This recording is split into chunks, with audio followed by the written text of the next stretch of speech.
Okay, Lorraine, are you ready? Yeah. Okay. What about a nice round of applause for yourselves? Yeah. Okay. We've never started a program where you congratulate yourself, but today is the first. Why not? You know. Listen, we've got a terrific program. How many of you people are here for the first time? Wow. Wow. And how many people here are never coming again? Wow. Oh, that's too much of a crowd. I mean, come on. You've got to give us a break. Can you hear me in the back? Yeah, okay. The joke's going over. I mean, you know, we have John Phillips in that department, you know. The jokes will be much better later, believe me. But anyhow, we are in the middle of our 38th year of the book publishers in Southern California. Good. You people like to applaud yourself. That's good. I joined 38 years ago. Oh, you joined 38? Flo Selfman from Irwin, you were one of the starting members of the organization. Well, good. And she's still paying her dues. That's good. Thank you, Flo Selfman from Irwin. Yeah. Well, great. How many of you were at the USC Book Fair? How many? Good. Nancy Sales? Good. I think the price was right for that one. It was a free admission. And how many of you were at the Book Expo in New York? Book Expo in New York? I know I was there, I think. Yeah. Oh, Nancy was there. And yeah, okay, good. And Bruce was there. We had a great time in New York. And next year, the Book Expo will be in New York again. But the following year, 2 years from now, the book fair, the BEA, will be in Chicago. So you can start booking that. The meeting after this will be, put it down, August 13th. August 13th, we have a terrific program on how authors can make money, believe it or not, how authors can make money as public speakers. We all know that the authors can't make money selling books, so they might as well figure ways to make money, and it's quite possible. And the lady who's coming up here, Donna, can you come up here for a second? By the way, the president of our organization, Patty Weckball, could not be with us today. It was necessary for her to be at her grandson's graduation in San Diego. So apologies. But our vice president is here, Donna Larson, formerly with the LA Times, and she has a comment or two to make about you people getting on our email list.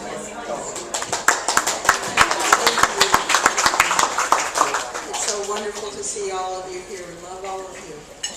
Just want to remind you, we need your email addresses. If you're not getting our emails about our programs and events, please see me afterward and give me your email address. We want to make sure we can communicate with you and share your ideas. So enjoy your meal and the program. Thank you. Good. You see why she was a successful reporter for the LA Times. Very brief, very concise. Thank you very much, Donna Larson. She does a great job for us as vice president.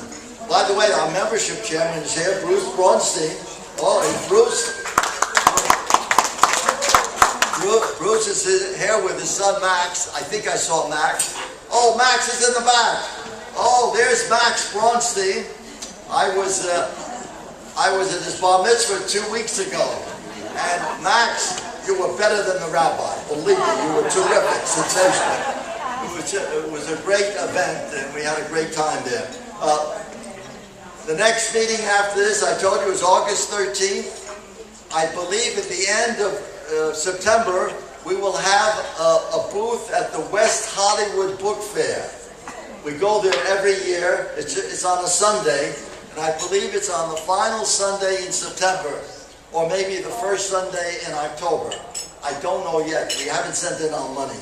But we will have a booth that we'd like you to display with us. And then we've got one of my favorite events on October 16th, the 20th Annual Irwin Awards. Now, this is a terrific event.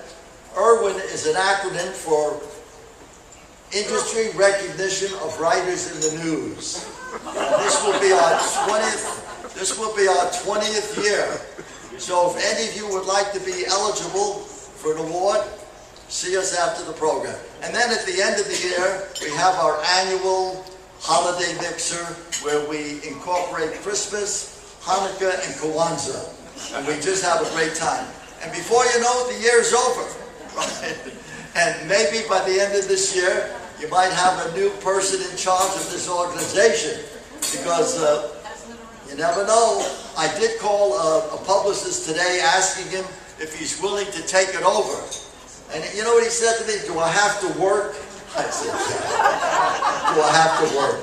I said, it takes a lot of work. It may break up your marriage, but it takes a lot of work, and you've got to stick with it. Tonight, we have a terrific program on talk radio, because many of us believe that radio is the best medium to sell books. I mean, you get more than 2 minutes of, if you go on TV, you're lucky if you get 2 minutes. Sometimes you're not that lucky. But radio, sometimes you can be on for several hours.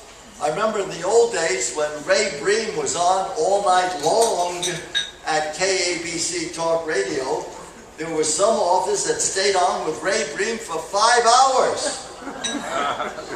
They still didn't sell any books, but no, but seriously, Ray Bream was a master, and he was just one of the great of all-time people. In fact, the current newsletter talks about the resiliency of KABC Radio, because one of our guests tonight, John Phillips, is one of the youngest people in radio, especially in a major market like Los Angeles. But one of the great hosts, how many of you remember Bill Balance? Bill, oh, look at him. Yeah. Well, unfortunately, Bill passed away a few years ago, but Bill Balance is the one, way back when we formed this organization, he gave us the name of our newsletter, Know Thyself. And believe it or not, a lot of people still call it Know Thyself, but I said, you've got to get your eyesight examined again, folks, But we got a terrific program because I'm a great believer in radio. I was spawned on radio as a kid, growing up in Brooklyn, New York, although you'd never know by my accent that I'm from New York, never. But I grew up with radio when I was in the Army on our side, 1945. I was on our side. And I had a great time as a private, and eventually as a corporal, working in the public relations division of the U.S. Army at Camp Lee, Virginia. And I was always fascinated by radio in Virginia. And then eventually at the University of Michigan, I became involved with the radio station. Then afterwards, and I don't know where the years have gone, but I have been an astute follower of talk radio. I just love it. In fact, I heard part of John Phillips' show today, and it was terrific. It's very unpredictable, John. Maybe you don't even know what you're going to say next, right? But who knows? It's got a great show. And we've got a great program tonight. Our first speaker, Don Barrett, is just a gem in the radio business. I don't know of anybody who knows more about radio in Southern California, and especially Los Angeles, than Don Barrett. Don Barrett came out with a book several years ago where he had mini biographies of the people who were working in radio. And today, if you go to his website, you can check 6,000 people who worked or are still working in Los Angeles, and you can find out about their background. It's all in alphabetical order. He's got 6,000 of those, and it must be a labor of love. He just loves radio, I can tell. But I get his, how many of you are getting his daily newsletter? Oh, good. It's just terrific. Yeah. Don Elliott raised his hand twice. He reads it twice every day, that guy. It's just fantastic. Thank you, Don, for coming. But he's written books. He's written Adventures in Airtime. I believe that's the title. Adventures in Airtime? That's it. And he's just up to the minute on anything in radio. And unfortunately, lately, he's been reporting, several major deaths of talk show hosts and people in the radio business. And he goes into real depth when somebody passes away. And he pays the real final respects to the people like Casey Kasem, who passed away the other day. And he was a giant in this business. And others that have passed away. Don Barrett really pays the final tribute with his daily column. Now, I'd like Don to come up and give us an update for the next 20 minutes or so. Save your questions after the three speakers are through. You know, about 9:30 or so, we'll have about 15 minutes so you can get home to your grandchildren, you know, in time, naturally. We will have a Q&A period. But for the next 20 minutes or so, I'd like Don Barrett to give us an update on what's happening in talk radio, because I don't know. And here he is, Don Barrett, who does know.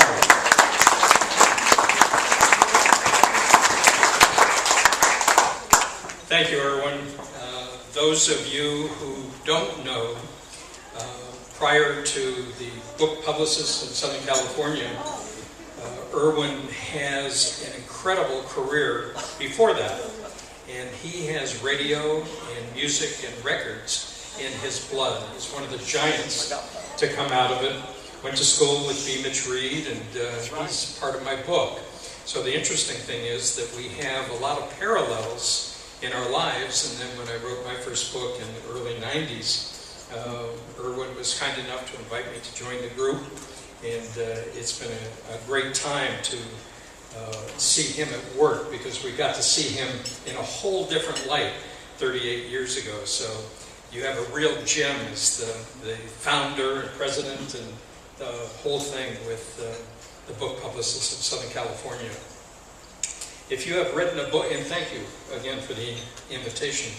If you have written a book, if you are currently writing a book or have written a book, you're done with the easiest part of the job. Now you snicker and laugh, but I maintain that the toughest part of writing a book is selling your book. And that we can sit there and talk about whatever our subject of interest is. We eventually finish it. Somebody edits it, somebody publishes it, some of you self-publish. And then you say, what now, Chief? And it's a problem that I learned early on. I spent 25 years in the movie business in marketing and had done marketing in radio prior to that. And I decided that in the early 90s I wanted to pay tribute to the men and women who had been on the air up to that point.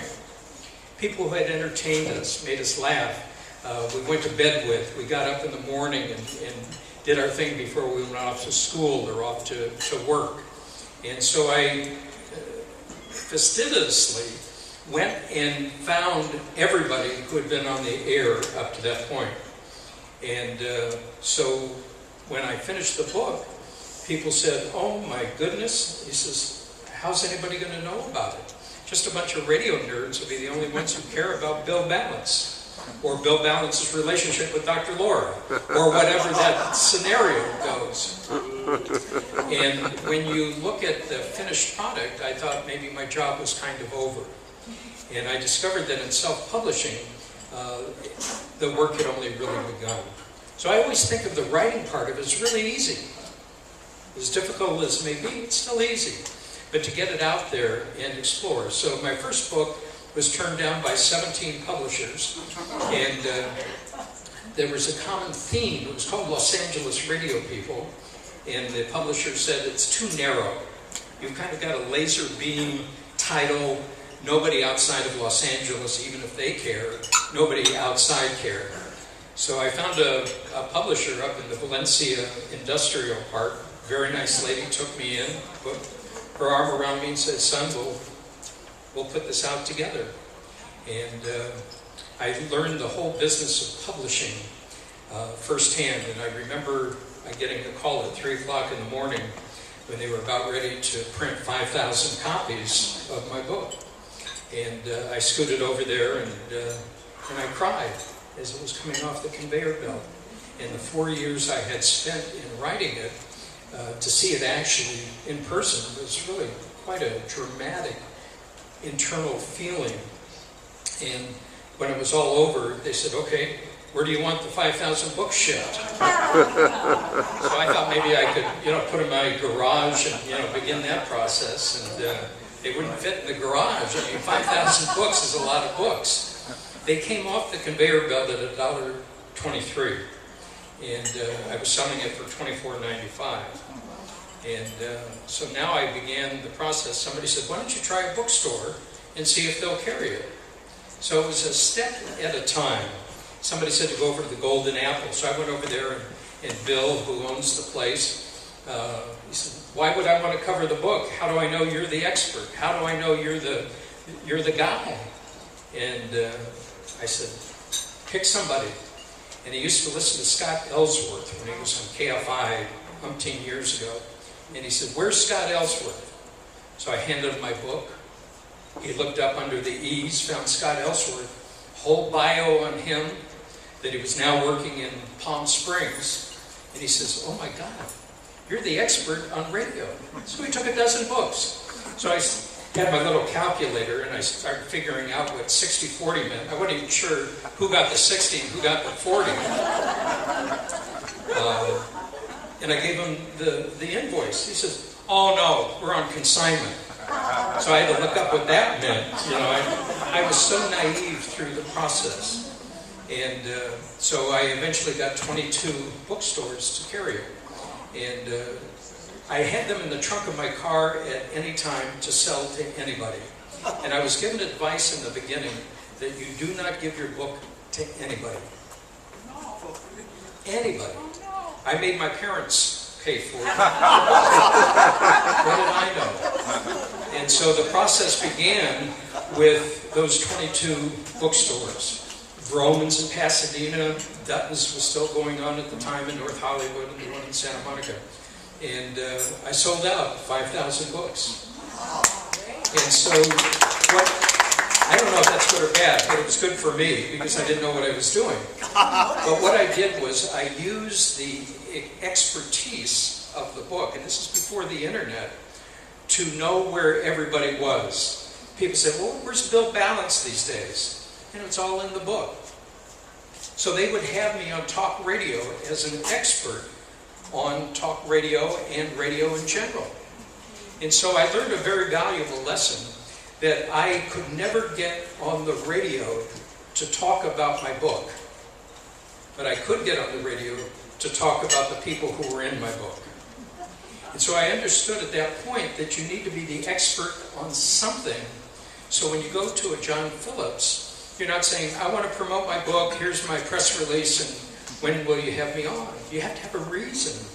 And so what happened over the course of the years is that every time somebody died in Southern California, I'd get the call from the LA Times, and they would ask for a quote or some background material and so forth. So I kind of became the expert on LA radio just by default, and just writing this silly little book. But it was enough to do a second book. And this time it was 10,000 units. Sold out at those 10,000 units. And 4 days after the book was published, the real Don Steele died. And an icon in Southern California. And I was thinking, oh my God, now what do I do? It's already out of date, my book. And it was just then that the internet, in the mid-90s, was beginning. So I got a website and began that process. Didn't know what the heck I was doing. But I would update people as they would come into the marketplace. If John was going to team with Jillian Barbary, I had that in the column, and it just kind of grew to what it is today. And so from the learning experience, with becoming an expert, I think that's the way it works to get on talk radio. It's the way to get into the newspapers. And today we have so many platforms to work on. And I think it does begin on a daily basis that you really have to market your book. If you think to send out a press release is going to do it, it ain't. You have to get to the top of the pile, whether that's doing a little 2-minute video, if that's doing a silly video, something you can put on YouTube, something you can send to program directors and producers of talk shows. You've got to be in front of all of the people who are just sending in press releases. And you have to get to that place where you have become the expert. So you have a place, if you've written a book on golf, and Par 4 is the name of your book, you better get to every sports director, every program director, news director, to tell them you're the expert on golf. So what happens when Tiger Woods gets into trouble, you say, I'm the expert. Now, they're not going to push your book for what you wrote because it doesn't make any difference. They want you as the expert. So what happens is every time they begin an interview, they say, I have Don Barrett here who wrote Par 4, book that's now available on whatever. Then you talk about Tiger Woods. Then at the end of the 12-minute segment, they say, we'll be back in just a moment. I have with me Don Barrett, the author of, and you go through the process. So I think you need to become an expert to see how you can get to the attention of these program directors, news directors, producers, and you'll find it different. The thing that I found that's the biggest asset for me in selling books and doing any other kind of marketing is having a database.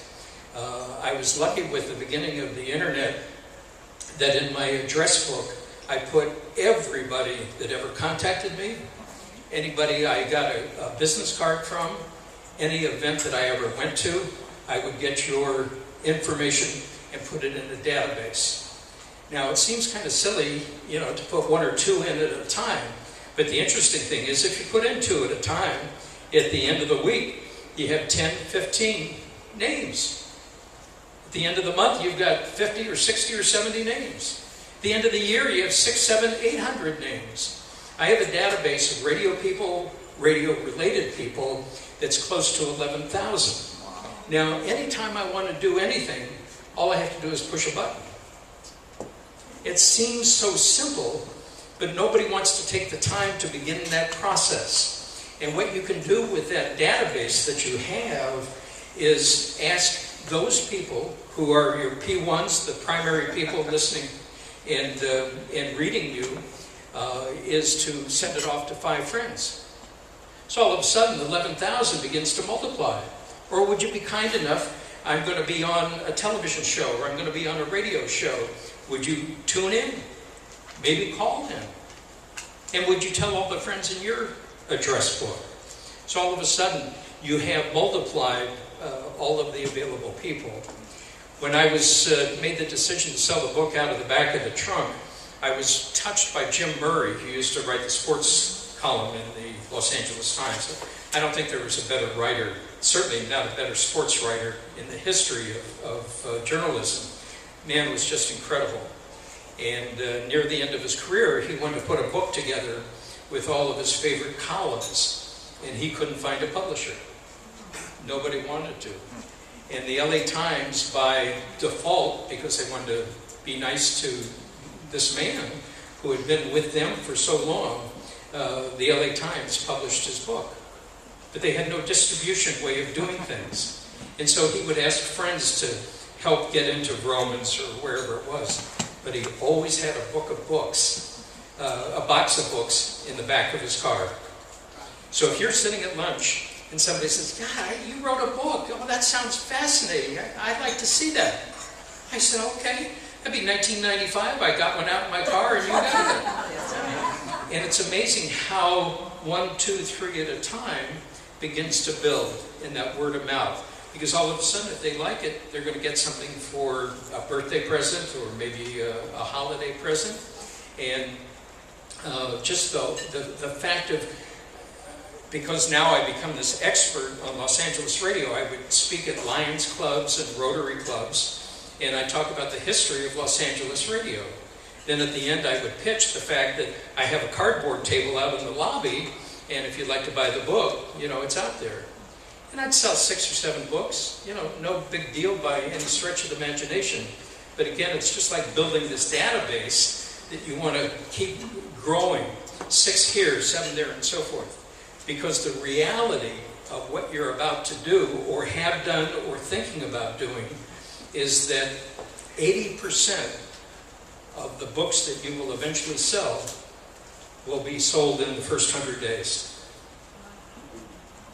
So if you think in the terms of a target, and you have 10 terrific arrows where you're going to call in favors, these relationships that you've been building. John Phillips may be one of them. Mike Carruthers may be another. The Good Morning Show, Good Morning LA may be another. You don't want to send out one arrow to this bullseye in July, and then the next bullseye in August, and the next one in September. What you want to do is have all 10 arrows go at the same time. Make that impact. So no matter where people turn, whether it be in the newspaper, whether it be on radio, or be on television, they say, oh, Jen heard about that book. We should get that book. That really sounds interesting. Because they're getting bombarded from all these different platforms that are available. And when you begin to think in terms of zeroing in, laser beam marketing, you have an opportunity to really make an impact.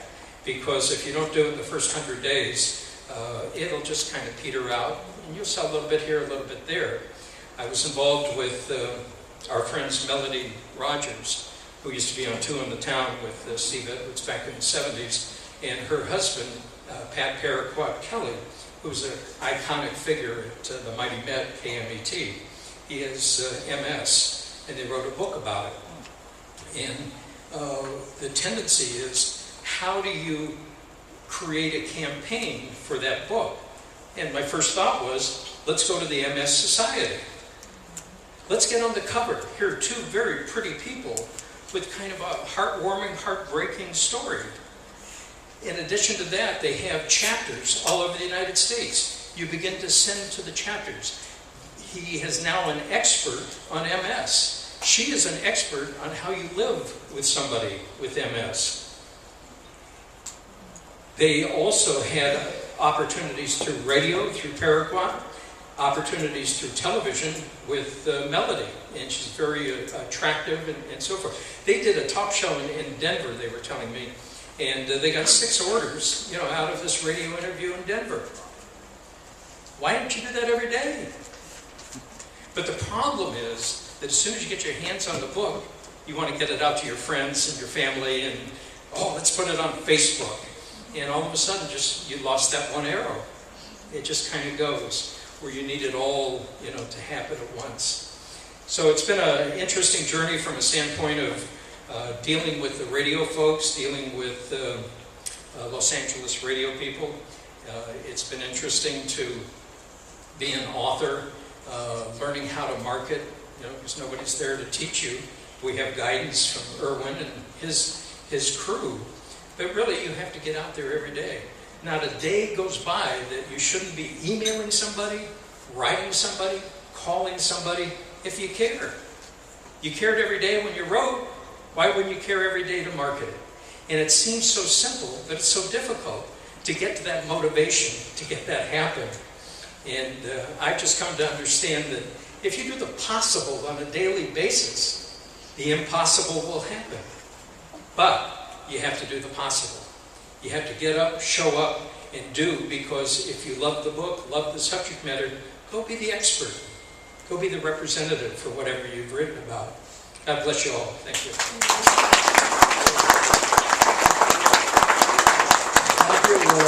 Thank you, John Barrett. You all enjoyed it, I can tell you that. Everybody was glued to what you said.